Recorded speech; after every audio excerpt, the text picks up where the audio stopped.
ये होटल पे खाने खिलाने वाली देवियां घर में संस्कार युक्त संतान कहां उत्पन्न करेंगी? राक्षस ही पैदा होंगे घर में। इसलिए ताली मत बजाओ। मेरी प्रार्थना है घर में ठाकुर जी पधराओ, ठाकुर जी को प्रेम से पवित्रता से भोग लगाओ। घर में ठाकुर जी विराजते ही और प्रत्येक वस्तु भगवान को निवेदित होने के बाद ही हम आहार के रूप में लेंगे। आपका चौका चूल्हा पवित्र हो जाएगा और फिर भगवत प्रसाद आप पाइए। देखिए कितनी पवित्र बुद्धि होती है आपकी। ये होटल फोटल में खाना बिल्कुल छोड़ दो, स्पर्श के योग्य नहीं वहां का अन्न, वहां का जल, वहां का अन्न छूने योग्य नहीं है। चाहे जितना गला फाड़ो, चिल्लाओ, भागवत गीता रामायण सुनाओ, दुनिया अपने ढर्रे पर चल रही है। लोगों के घरों में संस्कार अच्छे नहीं है। किसी के घर में पानी पीने का धर्म नहीं है। पहले मारवाड़ियों के चौका चूल्हे पवित्र माने जाते थे, क्योंकि उनके घर में चौका में महाराज होता था। महाराज माने कुलीन पवित्र ब्राह्मण। अब महाराज का अर्थ हो गया रसोईया, वो किसी भी जाति का हो, वो हो गया।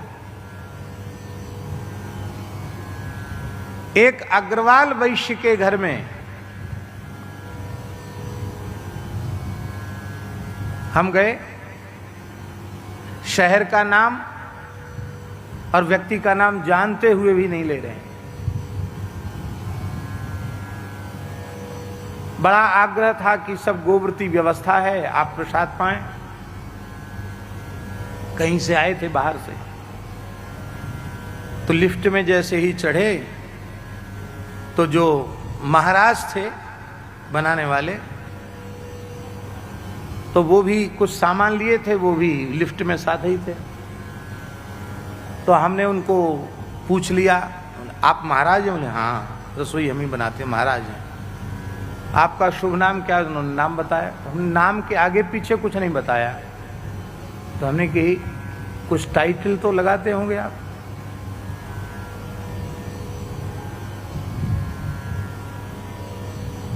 हमने कहा देखो सभी टाइटल बहुत अच्छे, कोई खराब नहीं है, टाइटल तो लगाते होंगे। तो उन्होंने अपना नाम के पीछे कुछ ऐसा टाइटल, अब क्या करें आजकल जमाना ऐसा, कुछ बोल दें तो ये मीडिया वाले पीछे लग जाएंगे। ऐसा टाइटल बता दिया कि हमें खूब कड़ाके की भूख लगी थी। ऐसी भूख विदा हुई, एकदम भूख विदा हो गई। बहुत अच्छी, बहुत बहुत बढ़िया, बहुत अच्छा।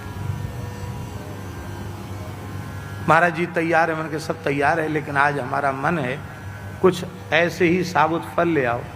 फल ला करके उनको जल से धो के, गंगा जल ही व्यवहार करते हैं, धो करके ठाकुर जी को भोग लगा के फल खाए।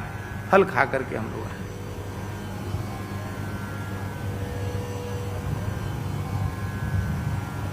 अच्छे प्रतिष्ठित वैश्य के घर की बात है। क्यों?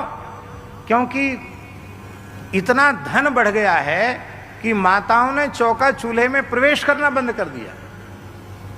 उनको नौकर चाहिए। नौकर के हाथ का खाओगे तो तुम्हारा दिमाग भी नौकर जैसा ही रहेगा। भले ही तुम बड़े बड़ी अमीर सेठ बनते हो, पर नौकर ही रहोगे। अपने हाथ से बनाओ खाओ।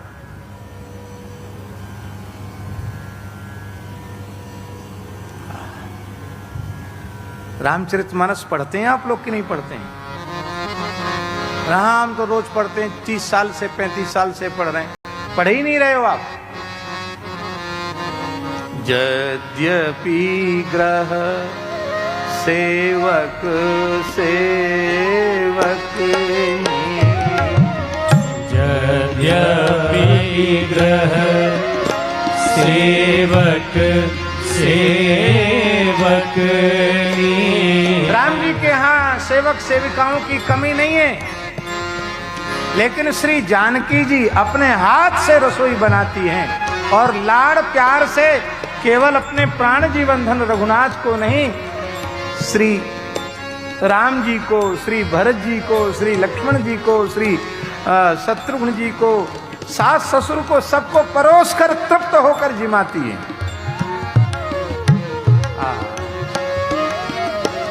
उनसे बड़ा अमीर कौन होगा? लेकिन तुम्हारे ऊपर अमीरी का भूत इतना चढ़ गया कि तुमने घर में चौका चूल्हे में सबको घुसाना शुरू कर दिया। ठाकुर जी तो पधराए हैं घर में, पर उनको भी नौकर के हाथ का बना हुआ भोग लगाते हो, ये ठीक नहीं है। हमारी नौकर के प्रति कोई घृणा या द्वेष की बुद्धि नहीं है। आपको भगवान ने संपन्न बनाया है तो आप तमाम लोगों का पालन पोषण करो, अच्छी बात है। नौकरों के प्रति भी इतना प्रेम पूर्ण व्यवहार करो, पुत्र और पुत्री के जैसा व्यवहार करो। परमात्मा की परिपूर्ण सत्ता उनके भीतर भी विद्यमान है। इसलिए हम वर्णन कर रहे थे बिघसासी। बिघसासी का मतलब है घर के नौकर चाकर भी भोजन कर लें तब भोजन करो। पर ठाकुर जी की पूजा नौकर से मत कराओ, ठाकुर जी की सेवा स्वयं करो। घर में कोई संत आवे तो नौकर से सेवा मत कराओ, खुद करो। रसोई अपने हाथ से पवित्रता से बनाओ और घर में पक्का कानून लागू कर दो कि बिना भोग लगे किसी को कुछ मिलने वाला नहीं है। रूसो तो 2 रोटी और खा लेना, रूस जाओ तो 2 रोटी और खा लेना। यहां तो भगवान को भोग लगेगा, उसके बाद ही कुछ मिलेगा। ये निश्चय करो। सत्संग से परिवर्तन अपने जीवन में दिखना चाहिए, अनुभव में आना चाहिए। फिर लोग कहते हैं इतने दिन से माला, फिर हमको तो अनुभव ही नहीं। अनुभव कहां से हो भले आदमी?